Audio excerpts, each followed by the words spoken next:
Una forma de estudiar las confesiones reformadas sería considerar los países uno por uno y luego seguir en cada país y el desarrollo de ese país. No lo vamos a hacer así. El orden de nuestra consideración es cronológico. Vamos a tomarlos cronológicamente. Y aquí tenemos, después de la confesión escocesa, vamos a viajar a los Países Bajos y considerar la confesión belga. La reforma, vamos a dar una pequeña introducción a la reforma en los Países Bajos y luego ver cómo entró esta confesión, cómo se escribió. Las ideas pueden apreciar la geografía de los Países Bajos y que está cerca de Alemania, donde está el doctor Martín Lutero, y está cerca también de Suiza, donde está trabajando Juan Calvino, difundiendo sus ideas. Y las ideas luteranas y las ideas calvinistas infiltraron los Países Bajos de lo que llamamos hoy en día Holanda y Bélgica. En esa época el área era de 17 provincias, no eran países en sí, eran 17 provincias autónomas unidas por un gobierno federal débil. Otras cosas, han escuchado de Erasmo, Desiderio Erasmo, un gran humanista del Renacimiento. Él había publicado obras, él era de esa zona, él era, dicen, de Rotterdam, así es. Entonces, él había publicado obras satíricas criticando la Iglesia romana, aunque él siempre era un católico romano. Pero esto como debilitó la autoridad de la Iglesia romana en los ojos de algunos. Un movimiento reformador dentro de la Iglesia romana se llamaba los Hermanos de la Vida en Común. Los Hermanos de la Vida en Común prosperaba en esa región y era permitido ese movimiento. Entonces había un impulso reformador en esa zona. Y además, algo que muy interesante, la Biblia había sido traducida en flamenco antes de que Lutero hubiera nacido. Interesante, porque hubo una explosión de traducciones después de la Reforma, en la Reforma y después, pero esto fue antes de la Reforma. Entonces, en un sentido, los Países Bajos estaban más preparados para la Reforma que otras zonas. Carlos V controló los Países Bajos durante la Reforma. Él fue el emperador y él era originario de ahí. Entonces, él era de ahí, todavía controlaba esa zona. La región que llamamos Bélgica tiene la distinción de tener los primeros dos mártires protestantes, dos monjes agustinos. El sucesor de Carlos V, Felipe II, él heredó los Países Bajos como parte de su dominio, pero más que nada él era un español. Y visto por los de la región de los Países Bajos, visto como un extranjero, visto como un español. Y él cometió una serie de errores tácticos. Él instituyó una serie de medidas que enojaron a los que llamamos hoy en día pues los holandeses, los belgas. Instaló casi puros españoles en la administración, incrementó los impuestos, estacionó muchos soldados españoles en la región y también instituyó la Inquisición, la que llamamos la Inquisición española, ahí con el resultado de que mataron a miles de personas. He escuchado diferentes números, algunos exagerados, 100,000, pero por lo menos 6,000 personas mataron en la Inquisición. El resultado fue una guerra de independencia que duró 80 años. Al principio era todos contra los españoles, pero Felipe logró dividir el norte, las provincias en el norte, de las provincias en el sur. Y después de algunas victorias españolas en el sur, los protestantes huyeron al norte. Al principio las provincias del sur eran más protestantes que las del norte, pero cuando los españoles ganaron victorias en el sur, como refugiados huyeron los protestantes al norte. Y luego Guillermo de Orange, él fue el héroe de la independencia de los países, las provincias en el norte. Él moldeó, él unificó las provincias del norte en una nación sólidamente protestante, mientras que el sur se convirtió, o más bien se quedó, más católico. Entonces hubo esta división entre Holanda en el norte, aunque empezó con otro nombre, y Bélgica en el sur, protestantes en el norte, católicos romanos en el sur. La reina Isabel, o Elizabeth, de Inglaterra envió tropas después del asesinato de Guillermo. Felipe II logró que mataran a Guillermo de Orange y Elizabeth, ella apoyó con algunas tropas. Sin embargo, la derrota definitiva de la Armada Española en 1588 aseguró la independencia de Holanda. Esta historia es interesante porque los españoles, con su naval impresionante, estaban viajando ahí entre el continente e Inglaterra para llegar ahí, para atacar a los holandeses desde el mar. Pero pues los ingleses, ayudados con el clima, derrotaron la naval mejor del mundo, la más poderosa, y la derrota de esa se llama la Armada Española, aseguró la independencia de Holanda, la cual se logró oficialmente hasta la paz de Westfalia en 1648, oficialmente hasta 1648. Pero los holandeses y los españoles en la época de la colonización llevaron su guerra a todo el mundo y llegó a ser un tipo de guerra mundial, porque los dos países estaban colonizando en diferentes partes y llevando su conflicto al resto del mundo. El autor principal de la Confesión belga fue Guido de Bresse. Guido de Bresse. Él tenía ayuda, pero él utilizó una confesión anterior. Hubo una confesión en 1559, la confesión galicana, que era una confesión francesa reformada, y él tomó el bosquejo de esa confesión y la siguió, pero no solamente repitió lo que dice. Y lo que buscaron era tolerancia para los reformados. Hay una, no sé si exactamente qué tan cierta sea, pero hay una tradición que dice que tomaron la confesión belga de Guido de Bresse y con una carta la tomaron y la lanzaron al castillo donde estaba Felipe II, esperando que él la leyera y que él concediera toleración para los protestantes. No tuvo gran efecto esa presentación de la confesión.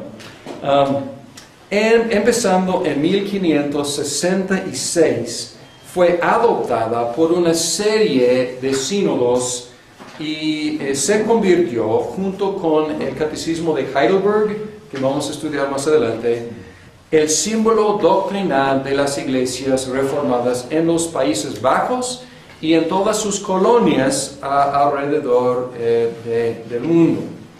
Guido de Bresse fue arrestado por sus actividades evangélicas, protestantes, y ejecutado en 1567.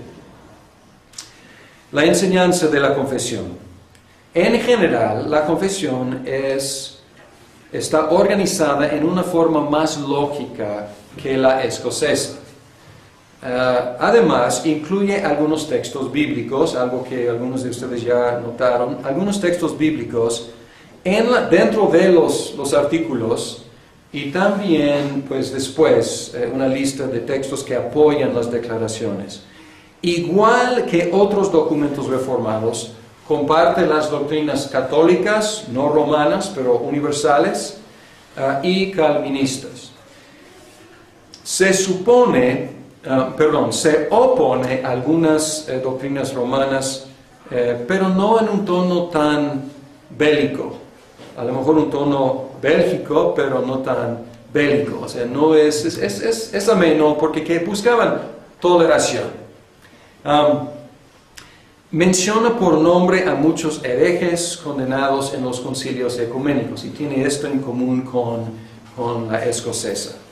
Bien, no voy a dividir en 4 secciones como hice con la escocesa, porque lo que hice con la escocesa es una idea de cómo quiero que vayan leyendo las confesiones.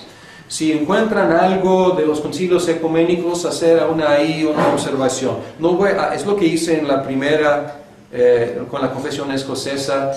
No voy a dividirlo así, pero quiero que observen los elementos universales, los elementos calvinistas, los elementos antirromanos, los elementos regionales también, y así pueden tener una buena idea de qué se trata la confesión.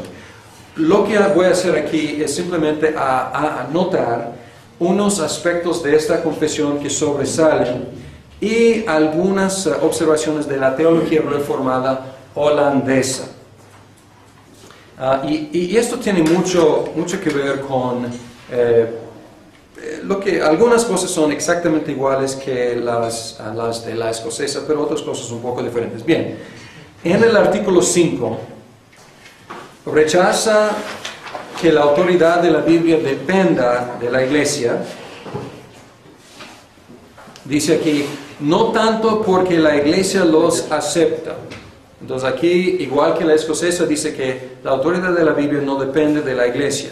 Pero aquí positivamente da dos pruebas de la autoridad de la Biblia.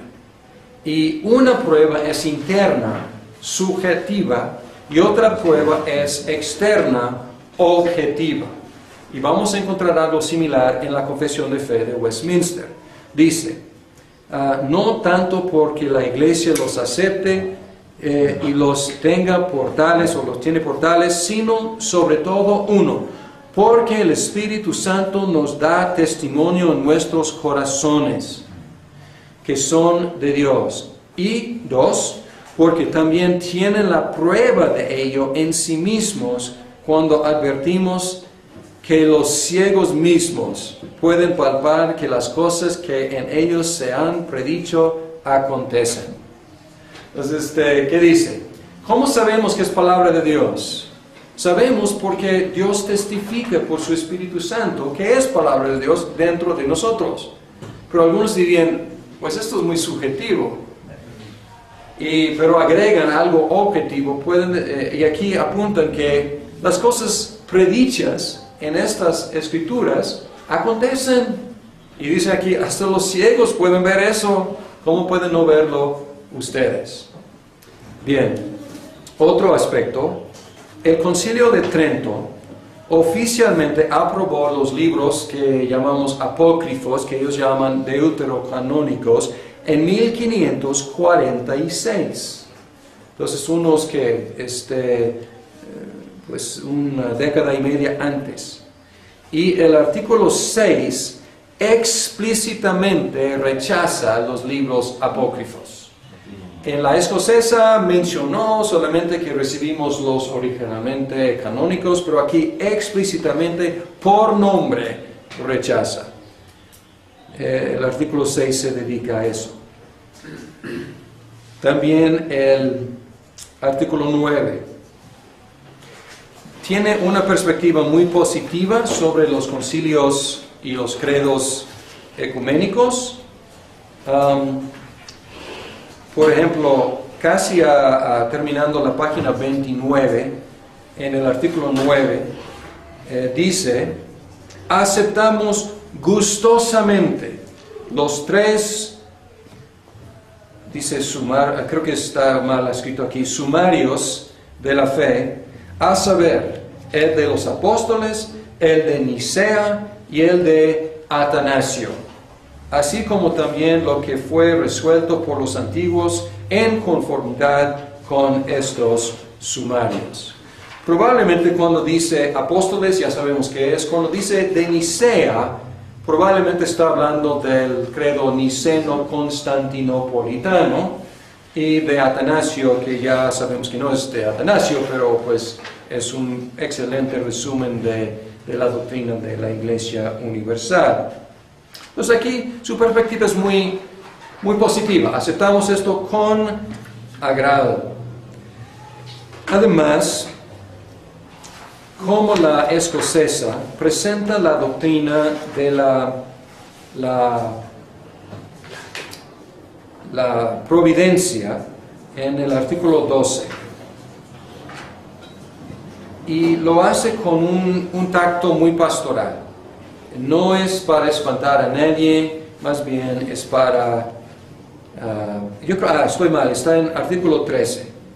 Y la doctrina de la providencia dice que Dios controla absolutamente todo lo que pasa. Es parte de su decreto eterno. Y en medio de esto dice: esta enseñanza nos da un consuelo inexpresable. La escocesa dijo: Dios elige, esto nos debe consolar. Y aquí dice: Dios controla todas las cosas, esto nos debe consolar. Describe la depravación total del hombre en el artículo 14 y el artículo 15, y pues aquí con frases muy fuertes. Pervertido toda su naturaleza, impío, perverso, corrompido en todos sus caminos, ha perdido todos los excelentes dones que había recibido de Dios. Y luego dice: rechazamos todo lo que contra esto se enseña sobre el libre albedrío. Luego en el 15 dice: una depravación de toda la naturaleza. Esto es la depravación total expresa en palabras muy fuertes. Y al final del artículo 15 explícitamente rechaza el error de los pelagianos, los que exaltaban la fuerza humana, la habilidad humana. La predestinación, en el capítulo 16, o artículo 16, es suavemente doble. ¿Qué quiero decir con eso? En la teología sistemática y probablemente en la Confesión de Fe de Westminster vamos a hablar de la predestinación simple y la predestinación doble. Y la idea es esta: Dios ha predestinado a la salvación a los que han de ser salvos. Pero ¿qué de los que no son elegidos? ¿Él en forma positiva ha predestinado a ellos a la perdición o simplemente los ha dejado? Entonces, una predestinación doble es: ha predestinado a salvación, ha predestinado a condenación. Una predestinación simple sería: Dios ha predestinado a los salvos. Y los demás, pues no ha hecho nada en su caso, nada más tomaron su propio camino. Aquí es suavemente doble. Vamos a ver que en Westminster es más fuertemente doble. Pero dice aquí que ha elegido algunos en Jesucristo, y luego en otros dice, la última frase dice: porque a los otros deja en su caída y perdición en que ellos mismos se han arrojado. Pues aquí a lo mejor es más simple que doble, porque dice que positivamente Dios ha destinado, a los demás simplemente ha dejado. Bien. Pero los menciona, entonces menciona los dos lados, en ese sentido es doble, pero no incluye a Dios en ninguna forma positiva en los perdidos, en ese sentido es más simple. Explícitamente declara la doctrina de la justificación, muy diferente a la confesión de Escocia. En el artículo 22, como la mitad del artículo, dice: por eso, justamente decimos con el apóstol Pablo que el hombre es justificado solo por la fe o por la fe sin las obras. Sin embargo, no entendemos que sea la fe misma que nos justifica, pues ella es solamente un medio por el cual abrazamos a Cristo, nuestra justicia. Mas Jesucristo, imputándonos todos sus méritos y las obras santas que Él ha hecho por nosotros y en nuestro lugar, es nuestra justicia. Y la fe es un instrumento. Pues aquí es una formulación muy exacta, muy clara de la doctrina de la justificación por fe. Y en el artículo 23 menciona los dos beneficios. Menciona que Dios perdona nuestros pecados y menciona que Dios nos imputa, nos acredita la justicia de Cristo. De acuerdo con la fe reformada, también afirma la necesidad absoluta de las buenas obras en el capítulo 24, pero niega que las buenas obras de los redimidos tengan mérito delante de Dios para merecer su gracia. Y aquí obviamente está rechazando el Concilio de Trento, que dice que las obras de los creyentes tienen mérito para merecer más gracia de Dios. Artículo 25 afirma, pero no en una forma tan fuerte como la iglesia, la escocesa, la confesión escocesa, afirma la unidad del pacto, pero aquí es implícito, la unidad de la Biblia. Y llegó a ser una cosa muy fuerte en las iglesias holandesas, pero aquí es todavía en semilla. Y aquí la unidad de la Biblia se ve en el hecho de que la ley ceremonial se cumplió en Cristo. Entonces esto liga lo que es el sacerdocio antiguo con la obra de Jesucristo. Y dice que hay una sola iglesia desde el principio del mundo, igual que la confesión escocesa. En el 26 me gustan algunas frases de aquí que son muy, no sé, amenas. Una de mis favoritas dice: porque no hay nadie, ni en el cielo, ni en la tierra, entre las criaturas, que nos ame más que Jesucristo. Entonces suena como un sermón sobre el amor de Jesucristo, y es como de mucho consuelo. Y luego en ese mismo artículo dice, como les voltea la tortilla a los que quieren honrar a los santos. Porque él dice aquí que el honrar a los santos, haciéndoles cosas que ellos ni buscan, ni harían ellos mismos, y que ellos rechazarían, no es honrarlos, sino es deshonrarlos. Entonces aquí es muy hábil su forma de argumentar. Igual que la iglesia escocesa, afirma las mismas tres marcas de la iglesia verdadera, artículo 29, y dice aquí, habla de la falsa iglesia. No menciona por nombre a Roma, pero distingue la iglesia verdadera con tres signos o tres marcas de la iglesia falsa. Y también el artículo 30. Aquí tenemos algo nuevo. Aquí, diferente a la escocesa era muy abierta en sentido de cosas eclesiásticas, cómo gobernar la iglesia. Aquí es una confesión explícitamente presbiteriana, en sentido de tener presbíteros como los dirigentes de la iglesia.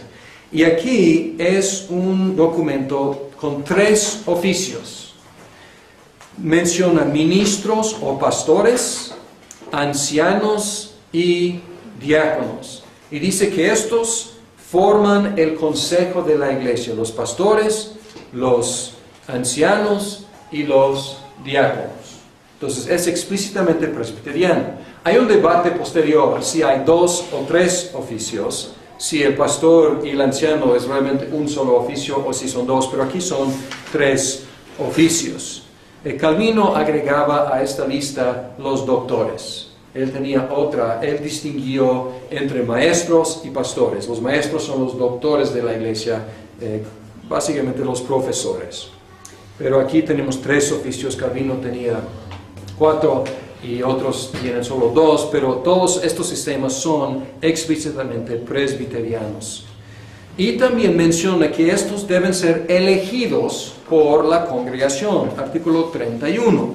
Entonces aquí se mete en cosas eclesiásticas de orden. Dice, creemos que los ministros de la palabra, ancianos y diáconos, deben ser elegidos para sus oficios por elección de la iglesia. Otra cosa. Yo creo que también esta forma de organización tiene que ver con la parte política también, en el momento de que, por ejemplo, la empresa de las Indias estaba organizado con un consejo, con los diferentes ciudades participando. Entonces es una organización diferente que un reinado pues, que principal. Sí, claro.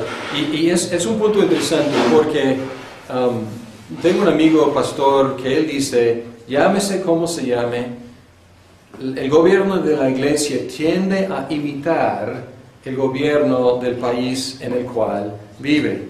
Entonces, ahora todavía no hay otro tipo de gobierno que pues el reino, o sea, es lo normal. Sin embargo, ¿qué mencionamos de los Países Bajos? Mencionamos que había 17 provincias más o menos autónomas bajo un gobierno federal débil. Entonces este es un sistema que luego echa raíces en las colonias británicas en América y pues eventualmente este tipo de sistema es lo que llega a ser un sistema democrático representativo. Entonces es lo que en un sentido es el presbiterianismo. Es un tipo de gobierno democrático en el sentido de el pueblo vota por los oficiales, pero representativo en el sentido de que ya los oficiales toman la responsabilidad y dirigen los asuntos de la iglesia. Entonces es una observación interesante acerca de cómo paralelamente los gobiernos de los países modernos, podemos decir, y el gobierno presbiteriano creció, y pues, pero en el sentido de presbiteriano es recuperar lo original del primer siglo. Y es la diferencia entre Escocia y Holanda contra Alemania. Exacto, exacto. Sí, Escocia seguía con su rey y su reina, exacto. Muy bien, buena observación. El artículo 32 afirma el principio regulativo, pero no lo aplica a la adoración. En el descanso alguien me pidió que yo aclarara qué es el principio regulativo. Yo creo que a lo mejor no expliqué muy bien. La cuestión del principio regulativo de adoración es ¿qué podemos permitir en nuestros servicios de adoración? ¿Lo que Dios no prohíbe o solamente lo que Dios positivamente manda? Algunos dicen, si Dios no lo ha prohibido, podemos adorarlo así.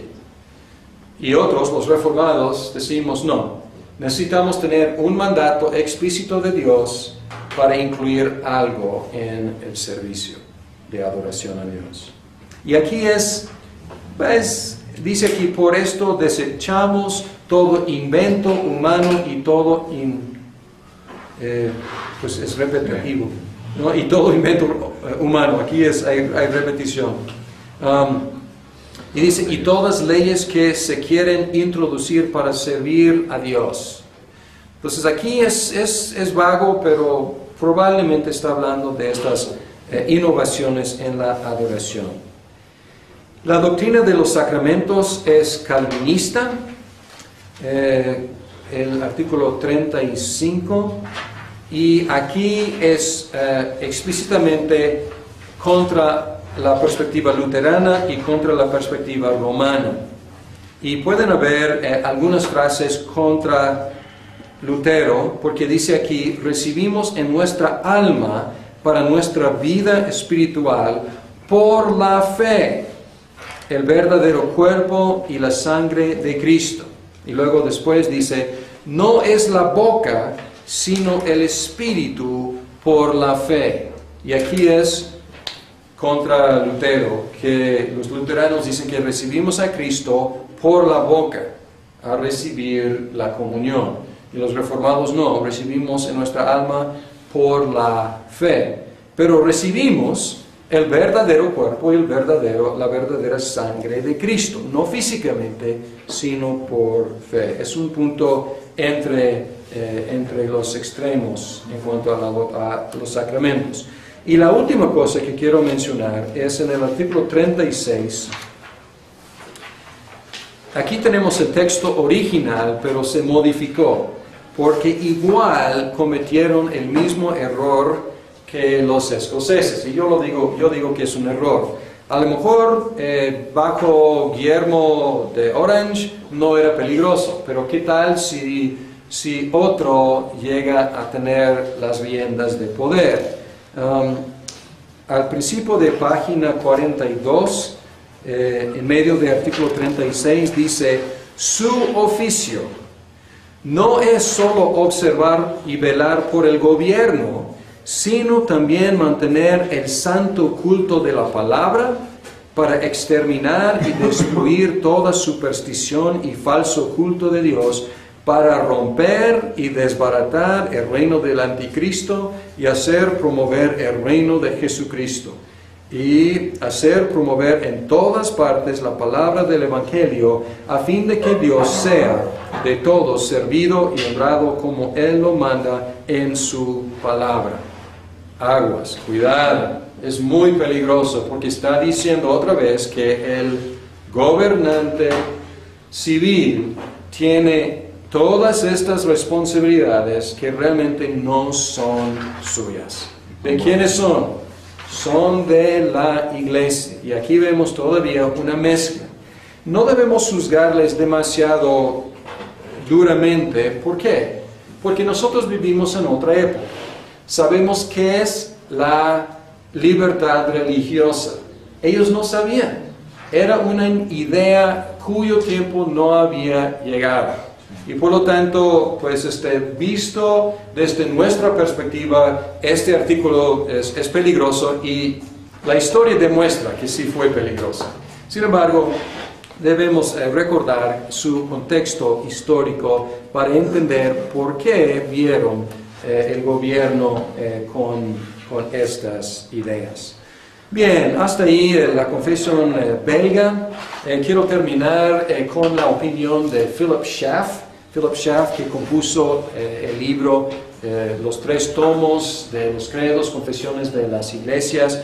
En la opinión de Philip Schaff, la confesión belga es, en general, la mejor declaración simbólica del sistema doctrinal calvinista, con la excepción de la confesión Westminster.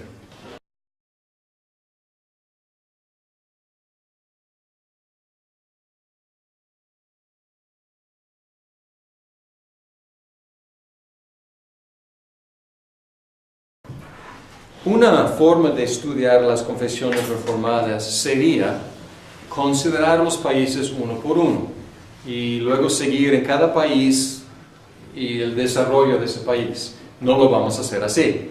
El orden de nuestra consideración es cronológico. Vamos a tomarlos cronológicamente. Y aquí tenemos, después de la confesión escocesa, vamos a viajar a los Países Bajos y considerar la confesión belga.